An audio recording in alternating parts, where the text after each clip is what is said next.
আসসালামু আলাইকুম দর্শক। প্রথমে যারা সিপি চেনেন না, সিপি মানে ওই যে ফাস্টফুড সিপি না। সিপি হলো আমাদের এলাকায় একজন সিরাপ খাওয়াইতো না, ওই যে চায়ের চামচ এক চামচ হলো এক সিপি খাওয়াই দেয়, দুই সিপি খাওয়াই দেয়। তো এনসিপি কমতে কমতে 3 সিপিতে আসছে কিনা, মানে 3 সিপি বলতে বোঝায় যে খুব মিনিমাম কিছু একটা আর কি। গল্পে যাই, আমি গতদিন এক জায়গা থেকে ট্যুর করছিলাম রেন্টে কারের এক গাড়িতে। আমার কাছে ডকুমেন্টেড, আমি ইচ্ছে করে ডকুমেন্টটা রেখেছি, কিন্তু এটা আমি প্রচার করবো না, প্রয়োজন হলে বলবো। গাড়ি রেন্টে গাড়ির যে ড্রাইভার সাহেব কথা অনেক কথা বলছিলেন, উনিও গল্প করতে পছন্দ করেন বুঝলাম। বলছিলেন যে ভাই, এই যে এনসিপি দলটা, এই দলটা দাবছে দাবছে তো দাবছে, এটা আরো দাববে। মানে সাধারণ একজন রেন্টে গাড়ির ড্রাইভার, তিনি বলছেন এনসিপি ডাইভা গেছে, এটা আরো ডাইভা যাবে, এটা আর উপরে ওঠার কোনো রাস্তা নেই।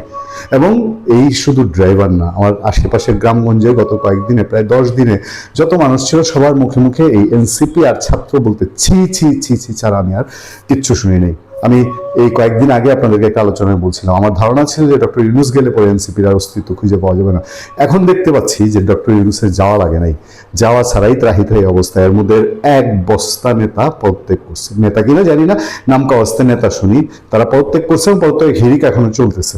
আমি রোববার দিন যেদিন কথা বলছি তার আগের দিন এবং তার আগের দিন পদত্যাগ করেই শেষ না, এদের আরো পদত্যাগের ঢোল নামছে। সেই যে গাড়ি চালকের কথা বলছিলাম রেন্টেকারের, তিনি বলছিলেন যে ভাই দেখেন এরা আন্দোলন করছে, ভালো কথা, শেখ হাসিনা হটাইছে, আচ্ছা ঠিক আছে হয়েছে, তারপরে এখন ক্ষমতার ভাগ চাবে কেন? ক্ষমতার ভাগ চাওয়ার কি আছে? এবার কিছু দাবি দেওয়া করতো, এই দাবি দেওয়াগুলো সরকার মাইনা নিত, তাইলেই হলো। এখন তাদেরকে ক্ষমতার ভাগ দিতে হবে। এই যে ক্ষমতার ভাগ, এই লোভে পড়ে কি অবস্থা হয়েছে, হালতটা কি একটু দেখেন। পত্রপত্রিকা এখন বলছে ভোটের রাজনীতি, জোটের পর তরুণদের আস্থা হারাচ্ছে এনসিপি। একদম চারদিকেই এই জামাতের সঙ্গে এনসিপি গেছে, মানে 2-3টা জিনিস প্রতিষ্ঠিত হয়েছে। একে তো এক সিপি, এনসিপি এখন 3 সিপি, ফুটায় 3 সিপি হয়েছে। রাজনৈতিক নেতা, একজন দেশ বরেণ্য সিনিয়র রাজনীতিবিদ, সিনিয়র রাজনৈতিক পরিবারের সদস্য, তিনি আমাকে এই শব্দটা বলছে যে ভাই এনসিপি আর এখন এনসিপি নাই, এনসিপি হচ্ছে 3 সিপিতে পরিণত হয়েছে। হ্যাঁ, এবং দুঃখজনক কি জানেন?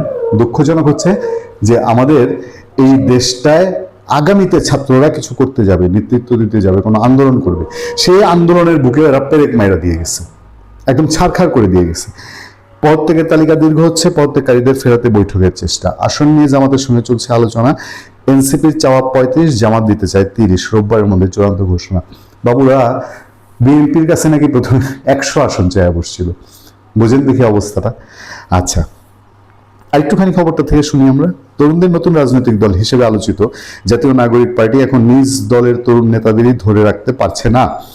জামাত ইসলামীর সঙ্গে জোট সঙ্গী হওয়ার সিদ্ধান্তের পর দলটিতে চলছে একের পর এক পদত্যাগ। একই সঙ্গে নতুন করে তরুণদের যুক্ত হওয়া এবং সমর্থন দেওয়ার প্রবণতাও কমে গেছে বলে দলের ভিতরের থেকেই আলাপ চলছে। আমি আপনাদেরকে আরো একটা স্পেসিফিক উদাহরণ দিই। আমি কিশোরগঞ্জের অষ্টগ্রাম থেকে ফিরেছি রিসেন্টলি, এবং সেই অষ্টগ্রামের যিনি এই সমন্বয়ক ছিলেন বৈষম্য বিরোধী আন্দোলনের, পরে এনসিপিতে কিছুদিন যুক্ত ছিলেন, তারাও ত্যক্ত বিরক্ত হয়ে ছেড়ে দিয়েছে। গ্রামগঞ্জে কোথাও এখন এনসিপির আরো কিছু ধান্দা পানিওয়ালা লোক ছাড়া আর পাবেন না কাউরে। দলটির সঙ্গে সম্পৃক্ত ব্যক্তিদের সঙ্গে কথা বলে জানা গেছে, জামাত ইসলামীর সঙ্গে জোটে যাওয়ার সিদ্ধান্তের পর এনসিপি শুধু শীর্ষ নেতাই হারাচ্ছে না, হারাচ্ছে তরুণদের আস্থা ও আগ্রহ। সাম্প্রতিক সিদ্ধান্তের পর নতুন করে তরুণদের সম্পৃক্ততা কার্যত থেমে গেছে। উল্টো গত এক সপ্তাহে একের পর এক পদ থেকে সংকুচিত হচ্ছে দলটির সাংগঠনিক ভিত্তি। কি হয়েছে কাণ্ডটা? গত এক সপ্তাহে এনসিপি অন্তত 11 নেতা পদত্যাগ করেছে, অনেকে পদত্যাগের কথা ভাবছেন। সেই সঙ্গে দলটি নিয়ে তরুণদের আগ্রহে ভাটা পড়েছে বলে রাজনৈতিক অঙ্গনে আলোচনা চলছে। রাজনৈতিক পর্যবেক্ষকদের মতে তরুণ ভোটার ও সংগঠকদের আস্থাহীনতা এনসিপির জন্য নতুন চ্যালেঞ্জ হয়ে দাঁড়িয়েছে। এটাকে এই প্রজেক্টটাই নেওয়া হয়েছিল একটা বিশেষ প্রজেক্ট হিসাবে, এবং এই তরুণদের একটা অংশ, আমার ধারণা এনসিপিতে এখন যারা রয়ে গেছে এরা সব হচ্ছে 5 আগস্টের মেটিকুলাস ডিজাইনের সাথে জড়িত, এবং সেই মেটিকুলাস ডিজাইনে তাদেরকে যারা যেভাবে চালিয়েছে তাদেরকে জামাত ইসলামী থেকে সেই সময় আলাদা দেখানোর জন্য একটা প্ল্যাটফর্ম করে দেওয়া হয়েছে। এখন তাদের মূল যেই অস্তিত্ব, মূল যেই ভিত্তি, সেই জামাত ইসলামীর সঙ্গে তারা মিশে গেছে। ওদের ভবিষ্যতে এনসিপি জামাতে যদি বিলীনও হয়ে যায় তাহলে অবাক হওয়ার কিছু থাকবে না। অনেকেই বলছেন এই কথা, রাজনৈতিক পরিসরে যারা রাজনীতি যোগাযোগ রাখেন, রাজনৈতিক নেতৃবৃন্দ দেখবেন কথা বললেই তারা আপনাদেরকে টেবিল টকে বলবে যে আমরা তো অনেক আগেই বলেছি যেটা জামাতের দ্বিতীয় উইং। আমি আবারও রিপিট করি, অ্যাডভোকেট ফজলুর রহমান লোকটাকে কত কিছু বললো এই এনসিপি ওয়ালারা, সমন্বয়করা, জামাতের লোকজন। সেই লোক কবে থেকে বলে আসছে যে এদের একই অঙ্গে বহুরূপ, জামাত, এনসিপি, XYZ এগুলা সব এক।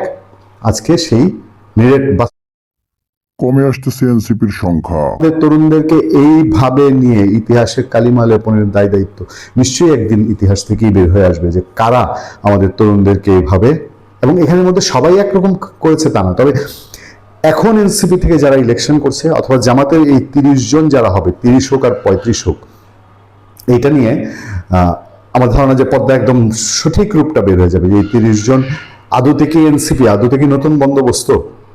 এই 30 জন যদি জামাতের 100% রিক্রুটেড হয়ে থাকে তখনও কি অবাক হওয়ার মতো কিছু থাকবে, নাকি তারাই সব কিছু কামিয়ে কুমিয়ে নিয়ে এবং সমস্ত কিছু নাটের মূল তারা। ভালো থাকবেন, সুস্থ থাকবেন। আপনার সাথে আমি আতিক রহমান, পূর্ণিয়া।